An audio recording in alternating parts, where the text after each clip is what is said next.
कामचोर देवरानी।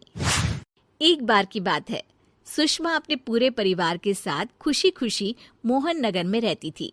उसकी 2 बहुएं थी, पल्लवी और शिवानी। एक दिन दोनों बहुएं रसोई में काम कर रही होती है कि तभी उनकी सास सुषमा उन्हें बुलाती है। अरे बहू, जरा इधर तो आना। शिवानी, जरा जाकर देखना सासू माँ क्या कह रही हैं।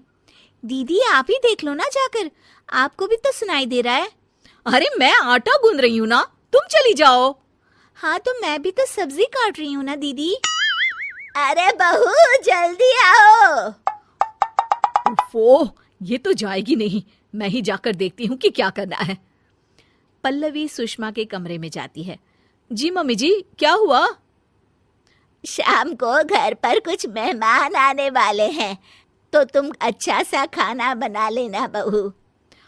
ठीक है मम्मी जी, आप बता दीजिए क्या क्या बनाना है और कितने लोग आ रहे हैं। सुनील की मौसी जी और उनका पूरा परिवार आ रहा है। कुल मिलाकर 3 लोग और हमें मिलाकर हुए 9 लोग। तो अभी से ही तैयारी करना शुरू कर दो। और हाँ, घर की सफाई भी कर देना, हाँ अच्छे से।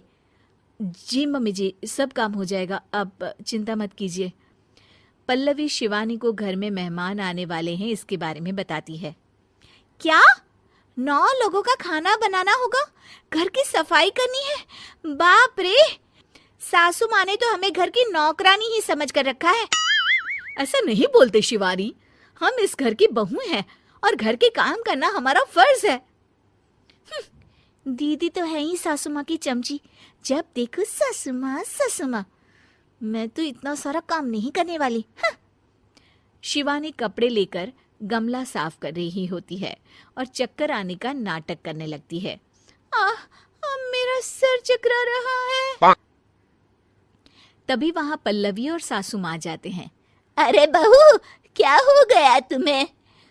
मम्मी जी, बहुत तेज सर में दर्द हो रहा है। तुम एक काम करो शिवानी, आराम कर लो। नहीं नहीं दीदी, घर में मेहमान आने वाले हैं, मुझे आपकी मदद करनी चाहिए। अरे कोई बात नहीं शिवानी, तुम आराम कर लो, मैं सब काम कर लूंगी। ठीक है दीदी, अगर आप इतना कह रही हैं तो आराम कर लेती हूँ। शिवानी आराम से अपने कमरे में मैगजीन पढ़ रही होती है। इसे कहते हैं आराम की जिंदगी। इतना सारा काम। चलो सारा काम खत्म हो गया, शिवानी को देख आती हूँ। शिवानी अपने कमरे में ईयरफोन में गाने सुनते सुनते सो जाती है और उसके साइड में मैगजीन भी रखी होती है। पल्लवी वहां आ जाती है और वो सब देखती है। ओहो, तो मतलब सब काम चोरी का बहाना था। अभी बताती हूँ इसको। घर का सारा काम मुझे करना पड़ा और ये महारानी यहाँ मैगजीन पढ़ रही है, गाने सुन रही है। पल्लवी रसोई से एक प्लेट और चम्मच लेकर आती है और शिवानी को थाली बजाकर उठाने लगती है। शिवानी अचानक से उठती है। उठ गई महारानी, गाने भी सुन लिए, मैगजीन भी पढ़ ली। तुम तो बहुत बड़ी झूठी निकली शिवानी।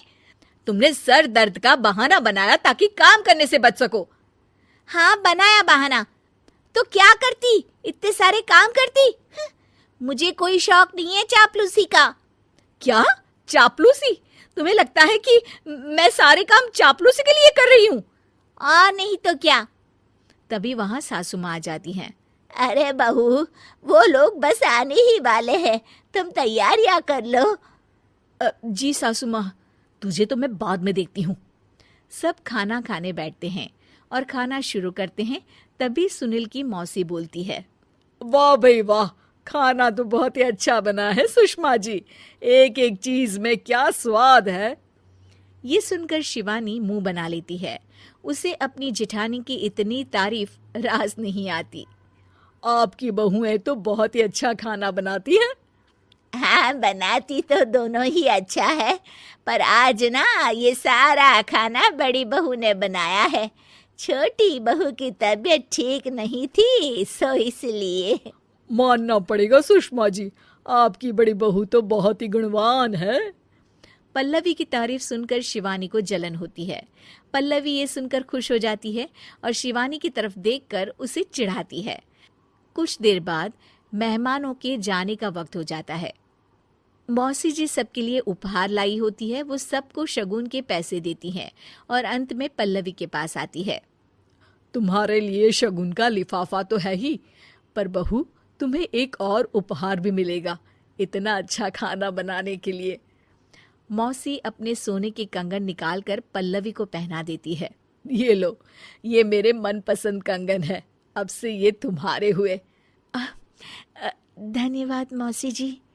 ये देखकर शिवानी तो पूरी तरह से जल जाती है और गुस्से से रसोई में चली जाती है। तभी वहां पल्लवी आ जाती है और उसे अपने कंगन दिखाने लगती है। देवरानी जी, अब आपका सर दर्द ठीक तो है ना?